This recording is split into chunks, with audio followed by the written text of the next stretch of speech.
नमस्कार दोस्तों, मेरा नाम है सुमंत और आप देख रहे हैं मिशन आईएएस का लेक्चर नंबर 18। हमने इसके पहले 17 वीडियो आपके लिए अपलोड कर दिया है। इस वीडियो में हम डिस्कस करते हैं अपने यूपीएससी प्रीलिम्स यूपीएससी मेंस के लिए रिलेवेंट टॉपिक को। हम करते क्या हैं, हम आपको क्वेश्चन देते हैं, आपको उसका आंसर लिख करके हमें टेलीग्राम ग्रुप में सबमिट करना होता है। हम और हमारे साथी उसको रिव्यू करते हैं, आपके उत्तर पर फीडबैक जो है वो दिया जाता है। आपको इस चैनल को सब्सक्राइब कर लेना है और जो बेल आइकन है उसको क्लिक कर दीजिए। बिना बेल आइकन के आपको जो वीडियो है उसका नोटिफिकेशन नहीं मिलेगा। ठीक है, तो करते क्या है, जो सवाल का आंसर आपको कल लिखना है उस सवाल का जो क्वेश्चन है ना, वो हम आपको आज के वीडियो के अंतिम में देंगे। तो इसको देखते रहिए, आप अंतिम में क्या सवाल आता है वो देखेंगे। जिस पर आपने उत्तर लिखा है वो सवाल है ये, आप जो कमर्शलाइजेशन एग्रीकल्चर का उससे आप क्या समझते हैं, इसका जो भारतीय समाज है और जो भारतीय इकोनॉमी है उस पर प्रभाव क्या पड़ा, आपको ये बताना है। ठीक है, तो पहले समझते हैं कि आपका जो उत्तर है उसका स्ट्रक्चर क्या होना चाहिए। आपका जो इंट्रो होगा वहाँ पर आप ये बताएंगे कि आखिर कृषि का व्यवसायीकरण होता क्या है, इससे आप समझते क्या हैं। दूसरा आप ये बताएंगे कि ये किस तरह से हुआ, जो बेसिक फीचर है वो आप 1-2 लाइन में लिख दीजिए। जो व्यवसायीकरण है प्लस इसके कुछ बेसिक फीचर हैं वो हमने 1-2 लाइन में लिख दिया। उसके बाद हम आ गए अपने बॉडी पर। बॉडी में हम बताएंगे कि भारत में जो कृषि का व्यवसायीकरण हुआ इसका भारतीय समाज पर क्या प्रभाव पड़ा और इसका भारतीय इकोनॉमी पर क्या प्रभाव पड़ा। तो बॉडी का पार्ट नंबर 1 हो गया भारत समाज पर प्रभाव, और जो बॉडी का जो पार्ट नंबर 2 हो गया ना, वो हो गया आपकी इकोनॉमी पर प्रभाव। समझ गए। फिर आपके कंक्लूजन में हम उसको बता देंगे कि आखिर क्या परिणाम हुए, क्या सब बातें हुई, क्या कारण थे। ठीक है, एक लाइन का कंक्लूजन वो दे देंगे। क्लियर है बात। चलो अब हम देखते हैं अपने इसके मॉडल आंसर को। आपने जो उत्तर लिखा है उसको मैच कीजिए कि क्या आपका उत्तर में ये पॉइंट थे। अगर नहीं थे तो अपने उत्तर में वो सब पॉइंट अपने मेंशन कर लीजिए, उसका आप नोट्स बना करके रख लीजिए। ठीक है दोस्तों, हाँ मैंने कहा था कि आपको जो वीडियो होता है वो देखना पड़ता है 2 बार। एक बार आप देखते हैं जब हम लोग लाइव पढ़ा रहे होते थे, ये तो रिकॉर्डेड वीडियो है। तो यहाँ पर आपको वीडियो 2 बार देखने की जरूरत नहीं है, वीडियो आपको देखने की जरूरत है बस एक बार ही। वीडियो को देखिए, समझिए और उसका नोट्स बना लीजिए। अगर कोई दिक्कत होती है, रिकॉर्डेड है, दोबारा देखो वीडियो, क्या दिक्कत है। ठीक है, चलो हमारा जो आंसर वो शुरुआत करते हैं। हुआ क्या, 19th सेंचुरी का जो पहला हाफ है उसके अंत होते होते जो भारतीय समाज था, जो भारतीय इकोनॉमी थी, उसकी सेल्फ सफिशिएंसी आत्मनिर्भरता का लोप होने लग गया। मतलब कि मिड 19th सेंचुरी तक हमारा भारतीय इकोनॉमी आत्मनिर्भर था। हम लोग अपना अनाज खुद उगाते थे, जो हमारी ज़रूरतें थी हम लोग खुद पूरा कर लिया करते थे, हमें किसी पर निर्भर रहने की ज़रूरत नहीं पड़ती थी। मगर क्या हुआ, जो कुछ इकोनॉमिक डेवलपमेंट हुए, कुछ पॉलिटिकल डेवलपमेंट हुए, उसके कारण से हमारी इकोनॉमी जो है वो ब्रिटिश जो इकोनॉमी है उसके प्रति खोल दी गई। जो दुनिया के दूसरे देश हैं ना उसके लिए हमारी इकोनॉमी खोल दी गई। दुनिया के बाकी जो क्रियाकलाप हैं उसका हमारे इकोनॉमी पर प्रभाव पड़ने लग गया।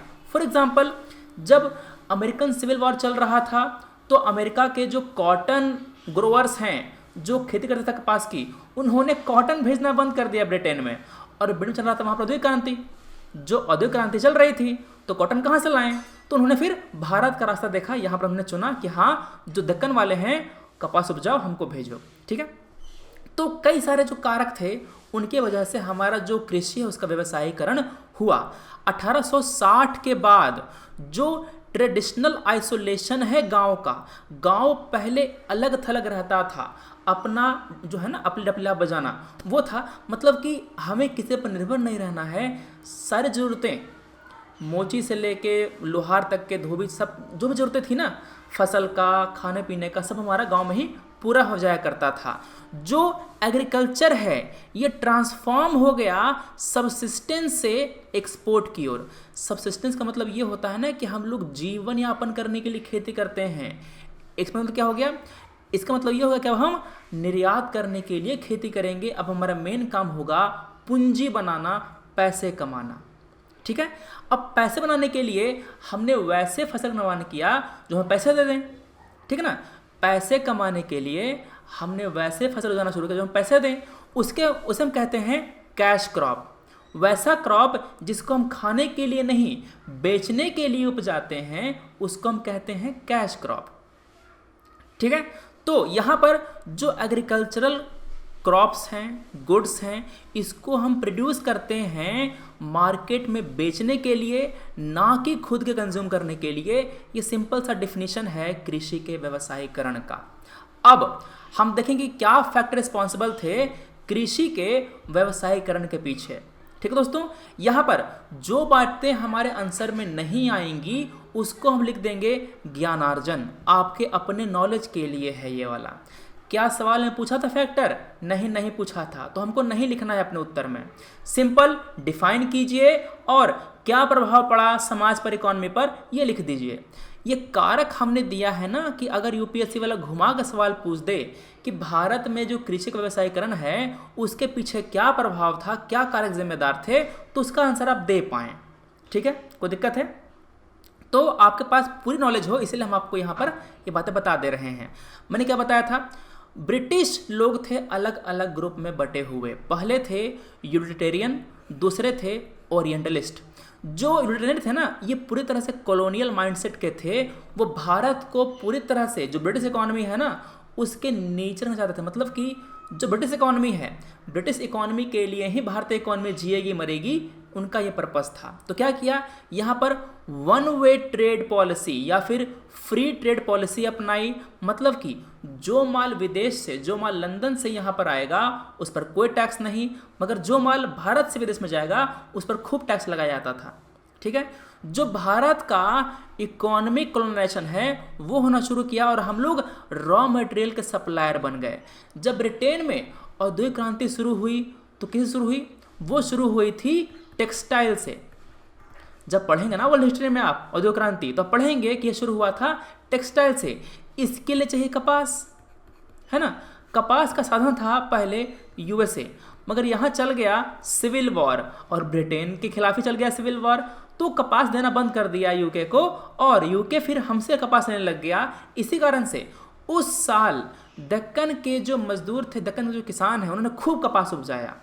ठीक है, हम लोग जो कैश बेस्ड इकोनॉमी है उसकी तरफ बढ़े, क्योंकि लैंड रेवेन्यू है ना काफ़ी बढ़ा दी गई। चूंकि भू राजस्व बढ़ा दिया गया तो हमको पैसा तो पे करना था। अब पैसा पे करेंगे किससे? पैसे से ही पे करेंगे। तो पैसे कमाने के लिए कैश बेस्ड इकोनॉमी शुरू करी गई, कृषि का व्यवसायीकरण हो गया।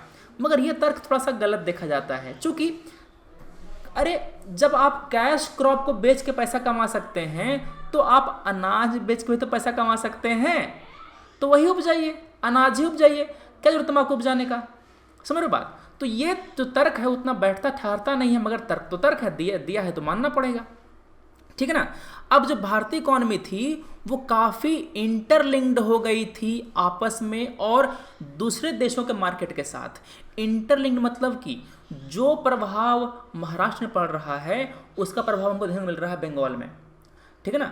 जो यहाँ पर अंतराल था, दूरी थी, वो कम होने लग गई। एक जगह का कार्य दूसरी जगह पर अपना परिणाम दिखाने लग गया। क्लियर है? जैसे कि जो चाइना के साथ ट्रेड था उसको बैलेंस करने के लिए हमारे यहाँ अफीम उपजाया जाने लगा, ताकि अफीम हम यहाँ से एक्सपोर्ट कर पाएँ चाइना में। ठीक है। इसके बाद आपके जो ट्रांसपोर्ट के साधन थे जैसे कि रेलवे, सुएज कैनाल, ये सब खुल गए। जब रेलवे बन गया भारत में तो हमारा जो पोर्ट है, पोर्ट हमारा जो इनलैंड है उनसे जुड़ गया सीधे। तो जो हमारा फार्मिंग का जो प्रोड्यूस था वो हमारे पोर्ट तक पहुंच गया, वहाँ से वो एक्सपोर्ट होने लग गया। ठीक है। आपने जब एनसीईआरटी पढ़ी होगी तो वहाँ पर आपने देखा होगा कि कपास की जो बैलगाड़ियाँ होती हैं वो जा रही होती हैं गांव से पोर्ट की ओर। आपने जब 11th की एनसीईआरटी पढ़ी होगी ना, उसमें आपने पढ़ा होगा। ठीक है। तो जो डेवलपमेंट है ट्रांसपोर्ट का वो हुआ, सुएज कैनाल खुल गया। ब्रिटेन से पहले आते थे पूरा अफ्रीका घूम करके भारत में, अब क्या होता है वो ब्रिटेन से सीधे सुएज कैनाल पार करके अरब सागर से होकर के पहुंच जाते हैं। तो दूरी कम हो गई। कोर्सिव प्रैक्टिसेस, ज़बरदस्ती करी गई, ज़बरदस्ती हमारे से कैश क्रॉप को उपजवाया गया। जैसे कि आपका है नील की खेती, नील कैश क्रॉप है, इंडिगो। जब तक जर्मनी ने सिंथेटिक नील, कृत्रिम नील का आविष्कार नहीं किया था, तब तक ये लोगों ने खूब नील की खेती करवाई। ठीक है, अब नील की खेती करवाते थे वही लोग और खरीदते वही लोग थे। अब जो खरीदने का दाम है उन्होंने पहले से फिक्स कर दिया। उन्होंने कहा कि हम बहुत कम दाम पर खरीदेंगे तुमसे, और हमसे ज़बरदस्ती खेती करवाई। पहले होते थे खेत कहाँ पर? बंगाल में। इंडिगो रिवॉल्ट हुआ, भाग करके आ गए बिहार में, और बिहार में जो खेती है वो शुरू हुई। वहाँ पर कहते हैं उसको 3 कठिया सिस्टम। क्या बोलते हैं उसको? 3 कठिया सिस्टम। बीघा में 3 कट्ठे में खेती करनी होती थी नील की। क्लियर है? अब क्या हुआ, ब्रिटिश कैपिटल यहाँ आना शुरू हुआ, तो यहाँ पर अलग अलग जो उद्योग है वो लगने शुरू हुए। जैसे कि नील का जो उद्योग है, गया में हमारे यहाँ जो मोहल्ला है खरखुरा, उसके बगल में एक कॉटन मिल है, वो सब बनाया गया था। तो ये सब बातें हैं। Introduction of variety of cash crops such as तंबाकू, ग्राउंडनट, आलू, इंडिगो, जूट, चाय, कॉफ़ी, ये सब हमारे यहाँ बाहर से आकर के इंट्रोड्यूस हुए हैं। तंबाकू, पुर्तगालियों ने इनमें से कई सारा किया इंट्रोड्यूस। मैंने कल बताया था आपको, पुर्तगालियों ने कई सारे फसलें हमारे यहाँ ला करके इंट्रोड्यूस करी हैं। क्लियर है? अब हम देखते हैं कि आखिर कृषि का व्यवसायीकरण हुआ कैसे, क्या क्या चीज़ें हुई। पहला, ये प्रोसेस पूरा कोवर्सिव था, फोर्सफुल था और एक्सप्लॉयटेटिव था। किसानों को एक्सप्लॉयट किया गया, फ़ायदा कभी भी किसानों को नहीं मिला। जब किसानों को फ़ायदा ही नहीं मिला तो किसान खेत में इन्वेस्ट कैसे करे? जब किसान खेत में निवेश नहीं करेगा तो जो प्रक्रिया कैसे बढ़ेगी? खेत की जो उत्पादकता है वो कैसे बढ़ेगी? नहीं बढ़ेगी, कम रहेगी। क्लियर है ना? तो इसकी उत्पादकता कम होने से जो उपज है, उपज कम रही और किसान आपके गरीब ही रहे। पहला तो ये होगा। दूसरी बात ये होगी मोनोपोली। अगर मेरे पास अलग अलग मार्केट का ऑप्शन है तो कोई मुझे दबाएगा नहीं। मगर यहाँ पर खरीदने वाला केवल यूरोपीय व्यापारी ही है, तो वो लोग हमको पैसा कम पे करते थे। हम नील कहाँ बेचने जाएंगे? कौन बनाएगा नील? नील है जो आपके यूरोपियन वही तो बनाएंगे। तो वही लोग खरीदते थे और काफ़ी कम दाम पर लेते थे। ठीक है, अगला था प्लांटेशन। प्लांटेशन का जो प्रक्रिया है वो शुरू हुआ। चाय का, कॉफ़ी का, नील सब जो है ना, ये सब वहाँ पर लेबर को हायर किया जाता था। आपको पता है कि हमारे यहाँ पहले खेत जो है ना, वो हमारे यहाँ पहले एसेट नहीं हुआ करता था। ये नहीं कि हमारे जैसे कि आज हमारे यहाँ खेत पूंजी है। खेत हमारे यहाँ एक सेलेबल प्रॉपर्टी है, पहले नहीं हुआ करता था। ठीक है, तो लैंड जो है, लैंड एक कमोडिटी बन गई ब्रिटिश गवर्नमेंट के कारण, वरना लैंड पहले कमोडिटी नहीं थी। ठीक है, बात याद रखना है बातें। तो जब ज़मीन जो यूरोपियन प्लांटर थे उनके पास था, लेबर हायर किया जाता था और वहाँ पर शोषण किया जाता था। ठीक है, कॉन्ट्रैक्ट साइन करते थे। किसान पढ़े लिखे तो थे नहीं, ठप्पा लगाया और वहाँ पर चक्कर में फंस गए। केवल रीजनल डेवलपमेंट हुआ। अब चाय की खेती, कॉफ़ी की खेती आप निश्चित जगह पे ही लगाएंगे ना, जहाँ पर वातावरण है, जहाँ पर सुटेबल क्लाइमेट है। बिहार में तो लगाएंगे नहीं आप चाय कॉफ़ी की खेती। हाँ, बिहार में आप जूट लगा सकते हैं, कटिहार में। ठीक है ना? तो केवल रीजनल डेवलपमेंट हुआ, केवल रीजनल विकास हुआ इन सब क्रॉप के कारण। बाकी जो हमारे जगह है, बाकी जो हमारे एरिया है वो गरीब ही रहे। जो फसल उपजाते थे वो ब्रिटिश की ज़रूरतों को ध्यान में रखते थे। फॉर एग्जाम्पल नील क्योंकि चाहिए औद्योगिक क्रांति के लिए, कपास चाहिए क्रांति के लिए, अफीम क्योंकि भेजना है चीन में। क्लियर है? जूट की खेती हो गई बंगाल में, जो कॉटन है ये बनाया गया दक्कन में, जो ओपियम है, अफीम है, इसको उपजाने लग गए। गेहूं का एक्सपोर्ट शुरू हुआ और उसको महाराष्ट्र में उगाने लग गए क्योंकि बगल में पोर्ट है। महाराष्ट्र में तो क्लाइमेट भी नहीं है गेहूं लायक, तब भी उपजाते थे। तो जो क्रॉप पैटर्न का जो डिस्टॉर्शन है पहले से शुरू हो गया था। क्लियर है? तो ये टॉपिक आपके हो गए आपके नॉलेज के लिए। पहला टॉपिक क्या था कि क्या क्या कारक जिम्मेदार थे कृषि के व्यवसायीकरण के लिए, और दूसरा ये पैटर्न क्या था कि किस तरह से आपका व्यवसायीकरण हुआ। अब हम आते हैं अपने उत्तर में। उत्तर में क्या पूछा था? उसने पूछा था समाज और इकोनॉमी पर क्या प्रभाव है। आपके पास 2 ऑप्शन हैं, या तो आप भारतीय समाज पर प्रभाव को अलग लिखिए, ठीक है ना, या समाज का प्रभाव को आप अलग लिखेंगे और आपकी अर्थव्यवस्था पर प्रभाव को अलग लिखेंगे, या आप दोनों के प्रभाव को एक ही में लिख देंगे। ठीक है, यहां पर हम लोग दोनों को एक ही में लेके चल रहे हैं, आप इसको अलग अलग सेग्रीगेट कर लेना। क्लियर है? चलो, प्रभाव पॉजिटिव होंगे, प्रभाव आपके नेगेटिव भी होंगे। पॉजिटिव प्रभाव क्या हुआ? पॉजिटिव प्रभाव हुआ कि ट्रांसपोर्ट का बन गया साधन, डेवलप किया रेलवे। अरे उसका इरादा बदमाश वाला ही था, मगर डेवलप किया तो ट्रांसपोर्ट डेवलप हुआ, जो कम्युनिकेशन है वो डेवलप हुआ।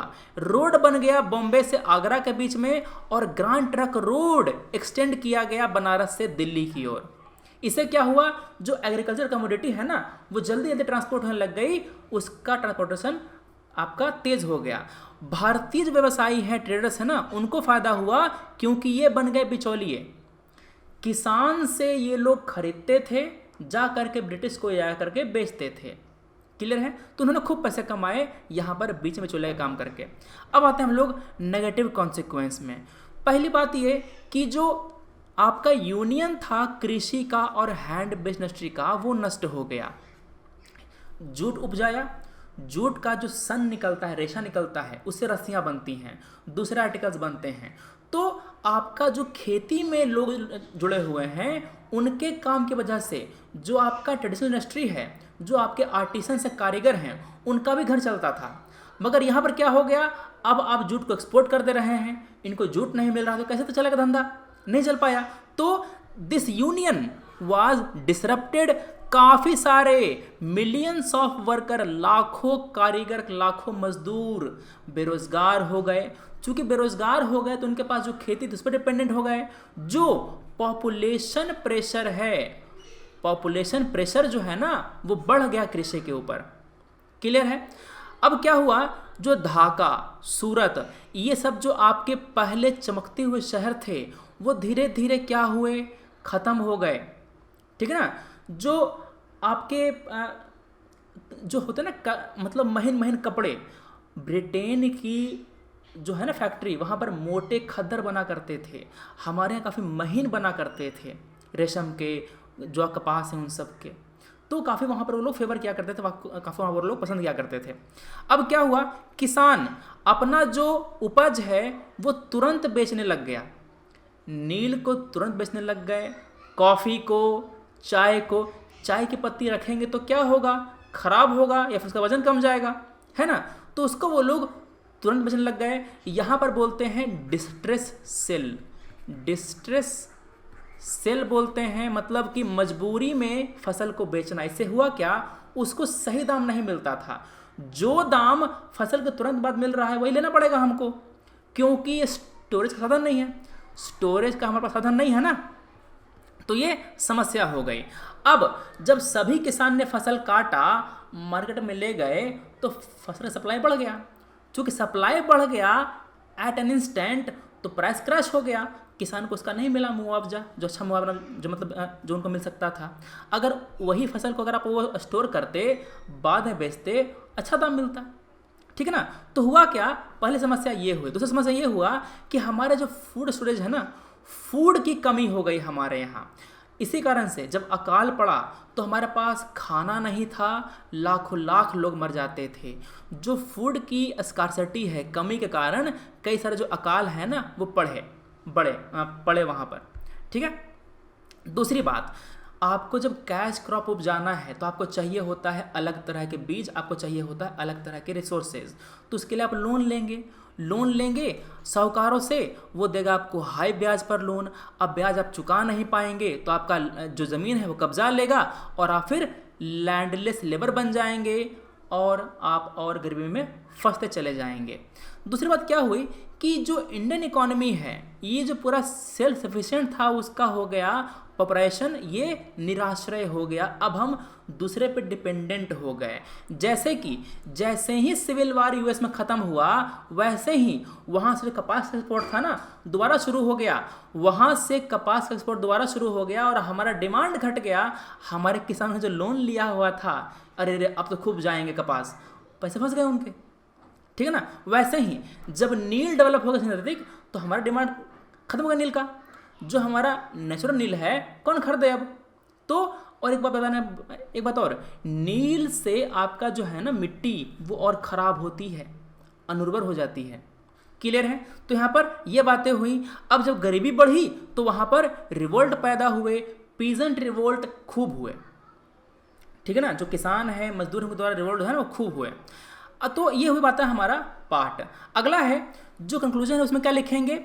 कृषि पहले एक वे ऑफ लाइफ था, जीवन जीने की एक जो है ना रास्ता वो था, ये रास्ता नहीं रहा। अब ये धंधा बन गया। ये क्या बन गया? एक इकोनॉमिक एंटरप्राइज बन गया जिसका काम था पैसे कमाना बस। ये जीवन यापन नहीं रहा, ये जीवन यापन का साधन बन गया केवल। क्लियर है? अब जब ये जीवन यापन ना होकर जब साधन बन जाएगा ना, तो वहाँ पर कई तरह की जो आपके डिमेरिट्स हैं वो आ जाएंगे, जो आपके कई तरह जो होते हैं ना पैरासाइट्स वो आ जाएंगे। भारतीय इकोनॉमी डिपेंडेंट बन गया फॉरेन मार्केट पर, और हमारा जो इकोनॉमी उसकी जो है ना आत्मनिर्भरता वो खत्म हो गई। क्लियर है? तो ये हुआ आपका सवाल का जवाब, ये हुआ आपका मॉडल आंसर। अभी एमसीक्यू आएगा, चिंता मत करो, अभी एमसीक्यू भी आएगा, इस पर हम वो देखेंगे। क्लियर है? क्या पूछ रहा था?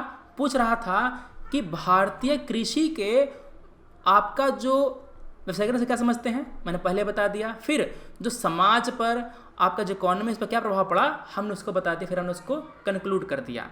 अब करते क्या हैं, हम जो क्वेश्चन है एमसीक्यूज वो पढ़ते हैं, वो सॉल्व करते हैं, मगर कुछ आपको हमने दिया है नोट्स हमारा जो स्ट्रगल है उसके बारे में।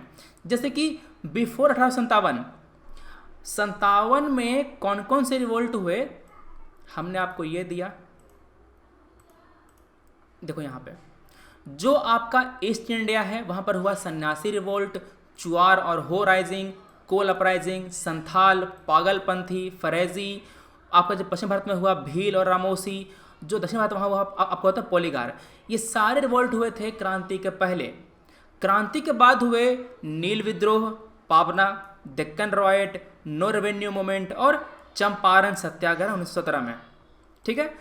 चंपारण के बाद हुआ सेकेंड मोपला रिवोल्ट, अवध किसान सभा, एका मूवमेंट, बारदोली सत्याग्रह।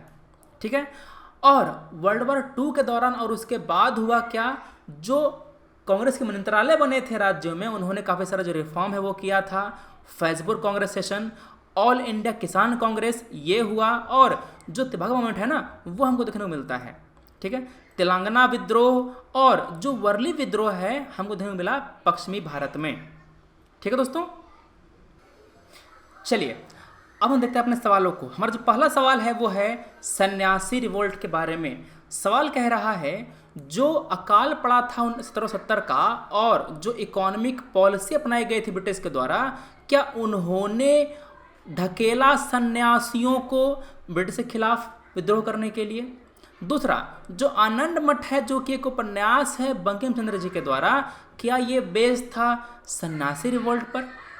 जी हाँ, बिल्कुल, दोनों बातें सही हैं। जब अकाल पड़ा 1770 में और जब इकोनॉमी पॉलिसीज हमारे खिलाफ होने लग गई, जब शोषण शुरू हुआ हमारा, तो जो सन्यासी हैं उन्होंने विद्रोह कर दिया ब्रिटिश के खिलाफ। और इसको कैप्चर करता है यहाँ पर जो आनंद मठ है ना, ये उपन्यास जो लिखा गया था बीसी चट्टोपाध्याय जी के द्वारा। इनकी लिखी गई एक और किताब है दिव्य चौधरानी। यहाँ पर हमारी जो महिलाओं का क्या रोल रहा है हमारे इस ब्रिटिश शासन के खिलाफ विद्रोह में, उसमें दिखाया गया है। ये जो है ना उपन्यास Divya Chaudhurani, it discuss the importance of women who are taking up the struggle against the British rule. ये फ्रेम किया सवाल आपका स्पेक्ट्रम किताब से। अगला थोड़ा सा आसान सवाल है। सवाल पूछ रहा है कि बाबा रामचंद्र हैं वो संबंधित है किससे? ये संबंधित है किससे बाबू? ये संबंधित है आपके किसान सभा मूवमेंट से। एक्चुअली ये पहले फिजी में काम करने गए थे, मजदूर थे, फिजी में काम किया, लौट करके आए और ये 1920 के दशक में जो किसानों के जो लीडर हैं ये बन गए अवध में। इनकी अध्यक्षता में जो आपके कई सारे मूवमेंट है किसानों के वो हुए और ये मिले गौरीशंकर मिश्रा से, जवाहरलाल नेहरू से। नेहरू जी को उन्होंने कहा कि आइए और अवध में देखिए किसानों क्या हालत है। ठीक है? फिर जो अवध किसान सभा है ना, ये बनाया गया था 1920 में। अवध किसान सभा के अंतर्गत जो भी फार्मर संस्थान बने अवध में, सबको इसमें मिला लिया गया। अवध किसान सभा बना था प्रतापगढ़ में, इलाहाबाद के नज़दीक है उत्तर प्रदेश में, 1920 में बना था। ठीक है, ये जो अवध किसान सभा है, इस संस्था के भीतर जो भी ग्रास रूट किसान सभा है ना, वो सब बना दिए गए थे और सब इसमें इंटीग्रेट कर दिया गया था। ये काम हुआ जो मिश्रा जी हैं, कौन से, गौरीशंकर मिश्रा और नेहरू जी, माता बादल पांडे, बाबा रामचंद्र, देवनारायण पांडे, केदारनाथ, ये सभी शामिल थे इस मूवमेंट में, इस आंदोलन में। अगला हमारा सवाल है जो आपका पाबना रिवोल्ट है उसके बारे में सवाल कह रहा है, क्या ये एक मूवमेंट था जो पीजेंट है और जमींदार है उनका ब्रिटिश के खिलाफ? नहीं, ये किसानों का मूवमेंट था, जमींदार के खिलाफ, ना कि ब्रिटिश के खिलाफ। ये मूवमेंट ब्रिटिश के खिलाफ नहीं था, ये मूवमेंट जमींदार के खिलाफ है। मेरा पहला गलत हो गया। क्लियर है? जो पीजेंट हैं, जो किसान हैं, उन्होंने लीगल कोर्स लिया, न्याय का सहायता लिया। एक्चुअली न्याय को बनाया ही गया था, लॉ को बनाया ही गया था जो मजबूत हैं उनके फेवर में। मगर यहाँ पर जो पीजेंट हैं उन्होंने इस न्याय जो लॉ है इसका इस्तेमाल किया और अपनी जो समस्या है उसको सॉल्व कराई। दूसरा सही यहाँ पे क्या आंसर हो गया जी? B2 only is the correct answer. ये जो रिवोल्ट था वो था जमींदारों के खिलाफ, ना कि ब्रिटिश के खिलाफ। चूंकि ये ब्रिटिश अथॉरिटी को चैलेंज नहीं करता था, इसीलिए यहाँ पर कोई रिप्रेशन नहीं किया गया था। जो रिवोल्ट ब्रिटिश सरकार की अथॉरिटी को चैलेंज नहीं किया, केवल जमींदार को चैलेंज किया, उन रिवोल्ट का रिप्रेशन नहीं हुआ था। ब्रिटिश गवर्नमेंट ने आराम से उससे डील किया था। जब ब्रिटिश सत्ता को चैलेंज किया गया था ना, तभी जो आपका रिप्रेशन था वो ब्रूटल रहा था। क्लियर है? तो ये बातें हो गई। अगला सवाल आपका है इंडिगो रिवोल्ट के बारे में। पहला है, क्या वहां पर यूनिटी थी हिंदू और जो मुस्लिम किसान थे उसके बीच में? दूसरा, the revolt was suppressed violently. एक बात और, यहाँ पर जो इंडिगो रिवोल्ट था ना, ये रिवोल्ट था जो नीलहे थे यूरोपियन, उनके खिलाफ, गवर्नमेंट के खिलाफ नहीं था रिवोल्ट। इसीलिए मैंने आपको हिंट दिया अभी, यहाँ पर सेपरेशन वायलेंट नहीं हुआ था। यहाँ पर जो इंटेलिजेंसिया है, जो आपके यहाँ पर बुद्धिजीवी वर्ग है ना, उन्होंने काफ़ी सपोर्ट किया। क्या किया? सपोर्ट किया। पहला मेरा सही है, यहाँ पर ए आपका सही उत्तर है। क्या किया कि जो आपका इंटेलिजेंसिया है, आपके जो आप बुद्धिजीवी वर्ग है ना, उन्होंने अखबार में कैंपेन निकाल करके, मास मीटिंग करके, केस फाइल करके, जो आपके नीलहे किसान हुआ करते थे वहाँ पे यूरोपियन वगैरह, उनके खिलाफ केस फाइल किया, लड़ा और जीता। जो हिंदू पैट्रियट थे ना पत्र, उन्होंने लगातार रिपोर्ट पब्लिश किए कि किस तरह से प्लांटर है ना वो ऑपरेस कर रहे हैं किसानों को। क्लियर है? गवर्नमेंट ने नोटिफिकेशन जारी किया 1860 में। उन्होंने ये कहा कि अब किसानों को आप कंपेल नहीं कर सकते, किसान को आप अब जबरदस्ती उनसे खेती नहीं कर सकते नील की। तो क्या हुआ, यहाँ पर एक जो सफलता है वो मिली। मगर क्या हुआ, जो किसान थे नीलहे वाले, वो बंगाल से भाग करके आ गए बिहार में, और बिहार में उन्होंने पूरा तांडव मचाना शुरू किया जब तक कि चंपारण में गांधी जी नहीं आए। क्लियर दोस्तों? तो यहाँ पर जो रिवोल्ट है, it did not see any repression by the government because it was not against the government, it was against the planters. Clear है? चलो अब आते हैं अपने सवाल पर। हम सवाल दे रहे हैं आपको, इसका उत्तर लेकर के सबमिट करना है आपको, और इसको हम देखेंगे, इसको रिव्यू करेंगे। सवाल आपका है 30 मई के लिए, explain the difference between zamindari and royal system. अब सोचो, अगर मैंने यहाँ पर आपको जमींदारी, रैयतवाड़ी, महलवारी पढ़ा दिया तो क्या आपको प्रीलिम्स में हेल्प नहीं करेगा? सवाल आएंगे इससे। सवाल आपको इसलिए दिया जा रहा है अभी, ये आसान सवाल में आएगा। ये जो क्वेश्चन है ना, ये आपका आसान क्वेश्चन है। आराम से स्पेक्ट्रम पढ़िए, इसका जवाब लिखिए और सबमिट कीजिए। अगर आपने अभी तक आंसर राइटिंग शुरू नहीं की है तो हम कहेंगे कि हमारा जो लेक्चर नंबर 1 है ना, लेक्चर नंबर 1 को देखो, वहाँ पर सीखो कैसे इंट्रो, बॉडी, कंक्लूजन लिखते हैं, और अपना उत्तर लिखना आज से शुरू करो। क्लियर है? ये वीडियो फ्री था, है और रहेगा, कोई दिक्कत की बात नहीं है। मेरे चैनल पे है, आपको यहाँ पर लगातार मिलता रहेगा। जैसे ही 9 बजे आएगा आपको वीडियो पब्लिश हो जाएगा। बढ़िया। चलो दोस्तों, हम आपको एक्स्ट्रा दे रहे हैं कुछ नोट्स, हमारे जो मोमेंट्स हैं उनके बारे में, ट्राइबल, नॉन ट्राइबल एंड जो आपके फार्मर मूवमेंट है, उस पर हमारा जो नोट्स है ना वो आपको दिया है। ध्यान से इसका PDF डाल देंगे हम आपको। इस वीडियो का PDF इस वीडियो के नीचे कमेंट में पिन कर दिया गया है, डाउनलोड कर लो। गूगल ड्राइव के लिंक है, उसको डाउनलोड कर लीजिएगा।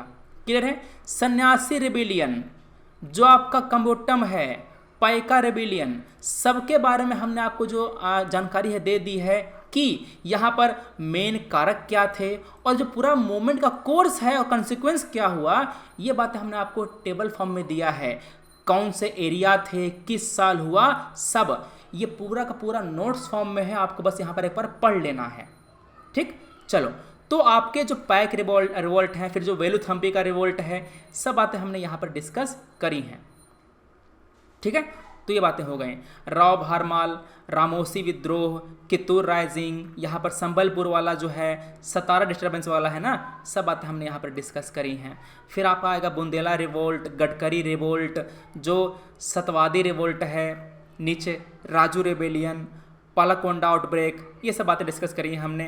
गुमसूर, जो आपका यहाँ पर पार्लाकिमडी, ये जो आउटब्रेक है। फिर जो फरेजी मूवमेंट है वो डिस्कस किया है यहाँ पर। सब बातें आपके लिए है, बस आपको पढ़ लेना है बस एक बार आपको PDF से। क्लियर है, एकदम शॉर्ट में है। स्पेक्ट्रम पढ़ेंगे, टाइम लगेगा, इसको पढ़ डालेंगे तुरंत आपका हो जाएगा। अगर आप पढ़ लें स्पेक्ट्रम कोई बात नहीं, इसको नोट कीजिए, मगर इसको आप इसे रिवाइज कर सकते हैं। ठीक है दोस्तों, चलिए, तो ये बातें हो गई। ये पूरा नोट्स आपको अभी कमेंट सेक्शन में नीचे पिन कर देगा, वहाँ पर क्लिक करके डाउनलोड कर लो। ठीक है, चलो, हम लोग मिलते हैं कल 9 बजे से दोबारा। Thanks for watching, take care, जय हिंद।